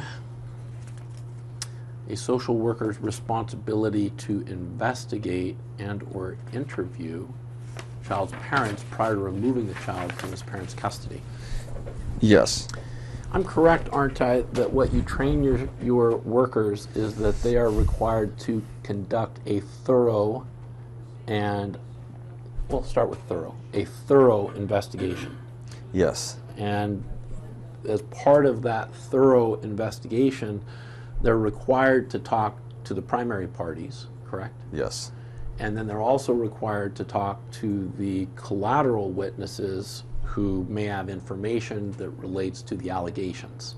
Correct, yes. And they're required to do that as part of their investigatory process before deciding whether or not to seize a child from the custody of its parents. Yes. Okay. And one of the reasons for that is because when we get allegations of abuse against a parent, we don't just assume they're true, right? Yes. This is America. We're innocent until proven guilty, right? Correct. So that's one of the reasons that you teach your work. That's an important concept, isn't it? It is, yes. And that's one of the reasons that you teach your workers that before they go out and seize a child from its parents, they got to do a thorough and complete investigation into the allegations. That's correct, yes. Okay. And if the evidence does not support at least an inference of some kind of guilt, then we have to take a second look at whether or not we should seize that child, right? That's correct, yes. And we have to do an individualized assessment as to each child and each parent, correct? Correct. Because we may have one parent who actually beats the child and one parent who doesn't even know because they're out of town or something like that. Correct. And we'd want to, in fact, we have to do an individual assessment as to each parent's involvement before we decide whether we can take the child from one parent or the other, right? Yes, right. Okay. And that's what you train your workers today. Yes. Right. Have you always trained them that? Yes. Okay, so that should be, and what training module would we find that in? That would be in a variety of trainings. Okay. Definitely in the in-house trainings, and the manager would know about that. But also we train the thorough investigation in SDM training, which is structured decision making, and so we train them there, and that would also be the importance of training in juvenile court roles and responsibilities. That is a component of a thorough investigation. Okay. Now, you'd mentioned the SDM training, that you train them the importance of a thorough investigation in part in relation to the SDM training? Yes. Okay. And SDM, just for whoever may be viewing the video later, is structured decision making? Yes. Okay. And do you know whether or not that structured decision making tool, it's actually a computer program, right? That's right. Do you know if it's provided by Children's Research Center? It is, yes. Okay. And one of the things that Children's Research Center does in developing these structured decision-making tools is they actually use empirical research-based data to predict outcomes, correct? Yes. Okay, so they're not just out there pig and a poke guessing at things. They actually have a data structure, research, and information that the tools are based on. Yes. Okay. Am I correct that one of the underlying purposes of Orange County's implementation of these structured decision-making tools is to provide fair and consistent outcomes in child welfare cases? That's correct, yes. Okay. And in fact, that's one of the underlying reasons for the tool at all. That's correct, yes. Am I also correct that the use of the structured decision-making tools acts as a safeguard to protect the rights of both the children and the parents? Yes. Okay. And it's an important safeguard, isn't it? It is, yes. Why? Again, the decisions you make as a social worker could impact a family's life forever, and so therefore you want all the tools and resources at access that you could make the right decision, the correct decision. Now, do you give any specific training regarding the structured decision-making tool safety assessment? Yes. And what about the structured decision-making tool called risk assessment? Yes. You do give specific training on that? Yes. Do you train your social workers regarding the circumstances? Well, let me ask you this first. The structured decision-making tool,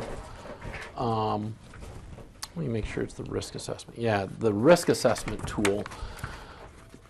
Basically what happens there is the social worker will do their investigation and then do the assessment based on the information they gather during their investigation, right? Yes. And they'll enter that information into the system, the Yes. computer system. I'm sorry. That's okay. They'll enter that information into the computer system. Yes. Do you train them that in doing that, in entering that information, they're required to be truthful, honest, accurate, and complete? Yes. One of the reasons for that is one of those computer programming things, garbage in, garbage out, right? Correct. So if we don't put truthful, honest, accurate, complete information in, we won't have a fair, consistent outcome that's put out, right? That's correct, yes. Okay. Now, the risk assessment tool, it actually goes through, based on all this accurate information that the worker puts into it, and it will generate a suggested outcome, correct? Yes. Okay. There's an ability, though, if the worker disagrees with the suggested outcome, there's ability to override the system, sort of take it off autopilot and take over control, right? Correct, yes. Do you teach your workers that they are required to have supervisor approval before they execute a discretionary override? Yes. Okay, so that's not something they can just do on their own. They can't just say, oh, the risk assessment tool says one thing, I'm going to do something else. That's correct, yes. They got to go to their supervisor. Yes. Okay, and then their supervisor would actually go, if they approve of the decision, their supervisor would then go into the risk assessment tool and override the suggested outcome. That's yes. Okay. When you teach your workers what it means when a suggested outcome on a risk assessment tool is do not promote? I'm sorry, can you repeat that? Yeah, do you teach your workers what it means? If they go through this whole process, they put in their truthful, honest, accurate information into the risk assessment tool, and then the computer does what it does, and it comes out with a suggested outcome that says do not promote. Do you teach your workers what that means? Yes, I can speak to generally SDM. I don't train it specifically. Okay. But I can speak to, we train our workers to go to the definitions and to see what the definitions say about do not promote or whatever the outcome is, that the definition itself will provide the reasons why the outcome was like that. Okay, and when you say the definitions, I haven't seen definitions. So, what are we talking about there? In SDM, to gather that consistent and qualitative evidence, it puts in each a definition. So when a worker is putting in their data and they get an outcome, there is a definition as to why that outcome was generated. And so it's the definitions in SDM that are very important for workers to look at, because that's the most objective, qualitative, and consistent information that's in there. Okay, and where would we find the definition? Let me show you an exhibit, Yes. and you can maybe tell me what I'm looking for here. It's exhibit number 10. Yeah.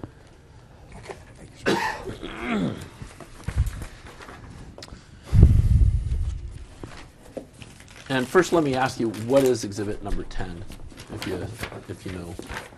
Exhibit number 10, Yeah. risk assessment, SDM risk assessment. Okay.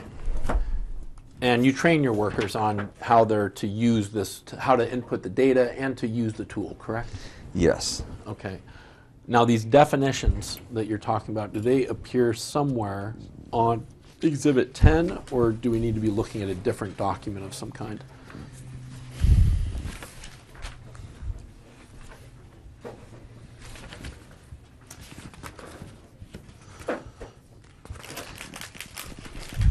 I don't see the definitions on this particular document.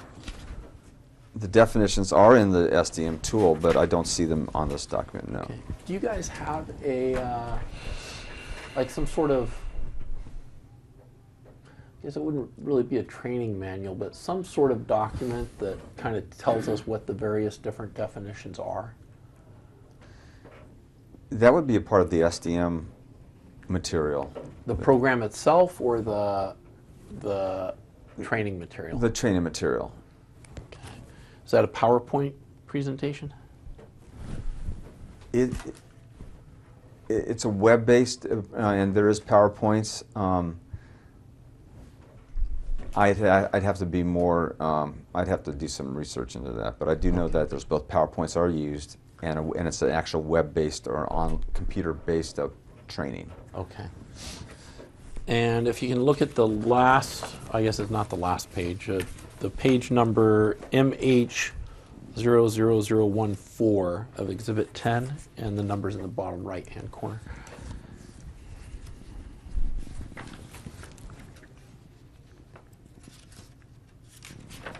MH10 000. No, 1-4. 14, yeah, Okay. MH00014. Got it. Yes. And Okay. you see there at the bottom it says "Do not promote." It's all in bold letters. Yes. Do you know what that means?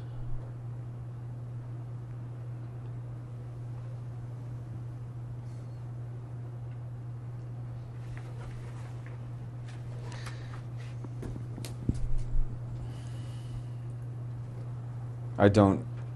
Let me look at the tool for a second. Sure, sure. Just Take give all a- the time you need. Absolutely.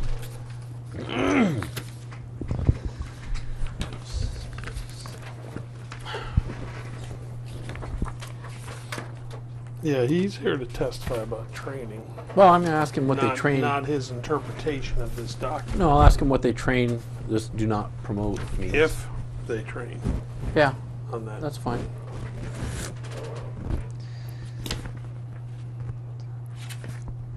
I don't. Okay. Do you guys train on the meaning of the recommended decision? Yes. Okay. What do you train your workers that the term "do not promote" means in the context of this tool? I can't answer that since I'm not the trainer, so I couldn't. Okay, so you're not equipped to testify here today as the person most knowledgeable with respect, at least to that aspect of the training. That's correct. Okay, do you know who would be the person most knowledgeable? We have an SDM trainer. His name is Rick Puls. Puls. 1L? 1L.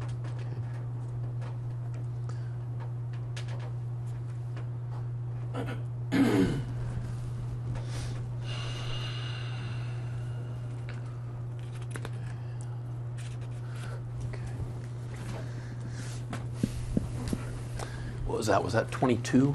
I think we were done with 22, right? Yep. Okay, moving on to question number, or category number 23. Are you equipped today to speak as the person most knowledgeable for the County of Orange, as the voice of the County of Orange, regarding your worker's obligation, responsibility to fully perform an investigation prior to removing a child from his or her parent's custody without a removal warrant or judicial authorization? I think he's already testified to that. Yeah, I understand. I was just noticing that as I was going through it, but I still need the answer. Are you the person? Yes. Okay, and we have already testified about that at great length today. And just to sum it all up, I am correct that prior to 2010, there was no policy or procedure in place to obtain a warrant. Hence, there was no training regarding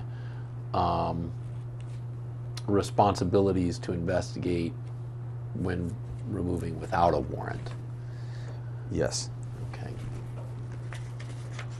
On number 24, let me read it to myself first and see if it's something we've already covered. Oh, yeah.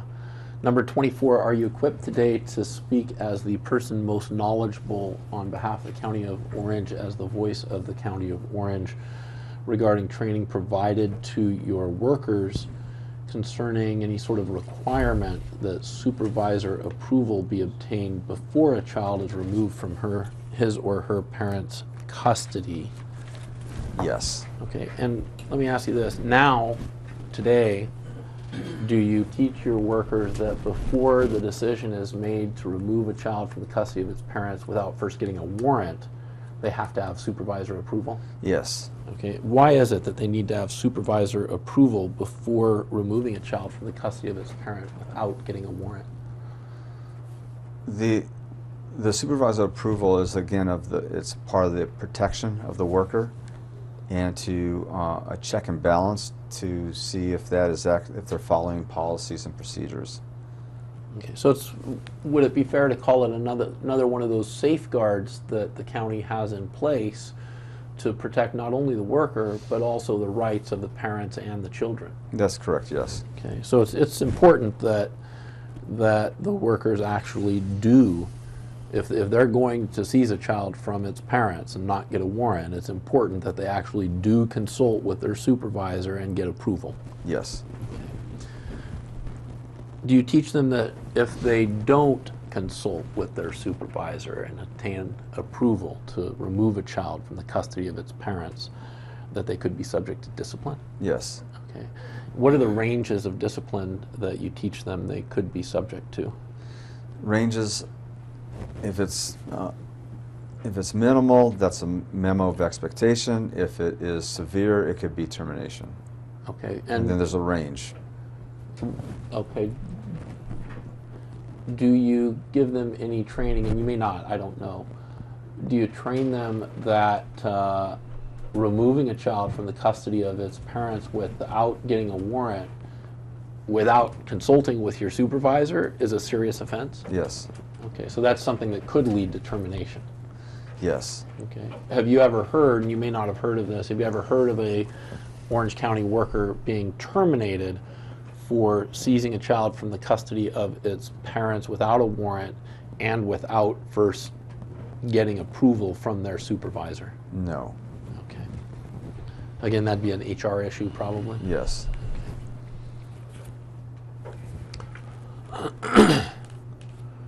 Has that always been the rule? I know that's the rule currently. That's what you train them currently, but has Orange County always trained its workers that if they're going to remove a child from the custody of its parents without first getting a warrant under what they think are exigent circumstances, they've got to get their supervisor approval first? Have you always trained them that? To my knowledge, yes. Okay, all the way back to 2006? I would say all the way back to 2010. To 2010. Prior to 2010, did you train your workers that they required supervisor approval prior to detaining a child from the custody of its parents? Yes. You did train them that? We trained them. Then this could be more specific in ER training. Mm-hmm. But yes, training was that they needed supervisor approval before detaining a child. Okay, and prior to 2010, if they were to detain a child without supervisor approval, did you teach them that could subject them to discipline? Yes. And did you teach them that would be a serious offense? Yes. Okay, and did you teach them that part of the reason that you take it so seriously is because that supervisor approval stands as another safeguard to protect the parents' rights and the children's rights, as well as protect the social worker? Yes. Okay, and you taught them that as far back as when? 2006. 2006. Okay.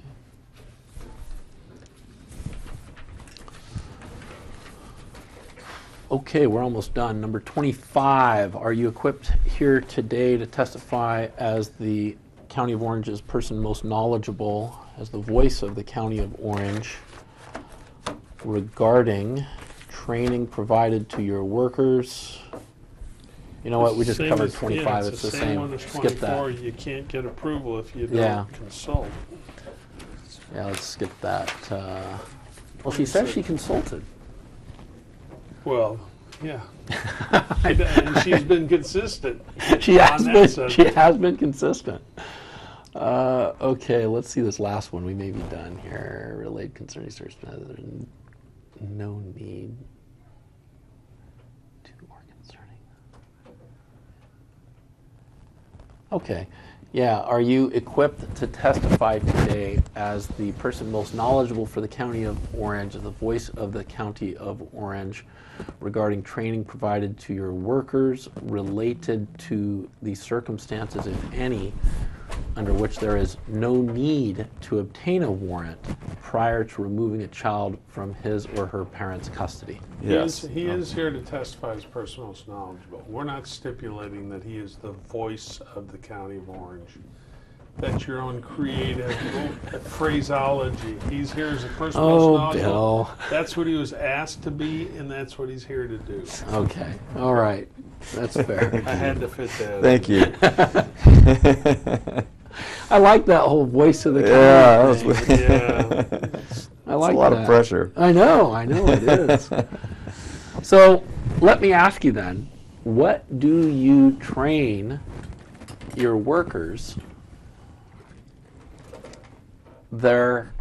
regarding their scope of authority, their power to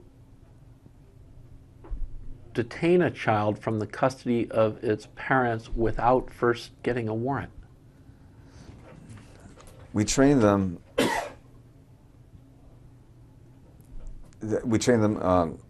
Based in Exhibit 23 that consent, exigent circumstances have to be in place if in order to remove, but then have to be in place before removal of a child, and even then to look for the most non-intrusive. Okay. And that's today. That's today, yes. What did you teach them before 2010 regarding detaining a child from the custody of its parents when there's no need to obtain a warrant? I can't. I don't know. Okay. I don't know.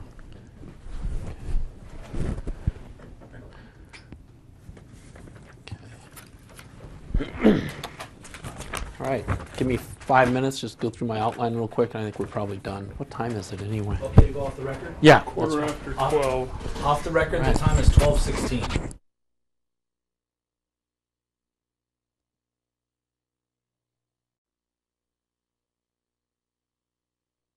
We are going back on the record. The time is 12:18. Have you ever participated or been present during any meetings or discussions with juvenile court staff where the warrant protocol or warrant procedures were the subject of the meeting? No. Okay. Do you know whether or not any such meetings have occurred between the court staff and Orange County Social Services? I'm not sure. Okay. Today you give training regarding the ability of workers to get warrants after hours, correct? Yes. Okay. When did you guys first start providing your workers training about the availability of after hours warrants? I'm not sure in terms of the general training. That would be an in-house specific training. And when you say in-house specific, are we talking about the ER? Yes. Yes, ER specific. So it'd be the ER managers? Yes. Oh, I have. Okay.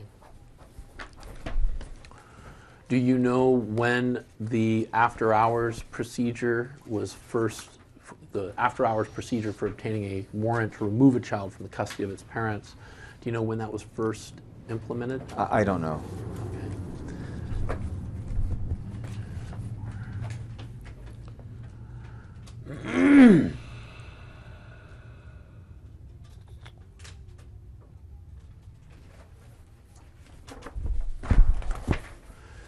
All right, I think that we are done for the day. I appreciate you coming out. It's been a pleasure, and I'm sorry if it took a little bit longer than I had hoped.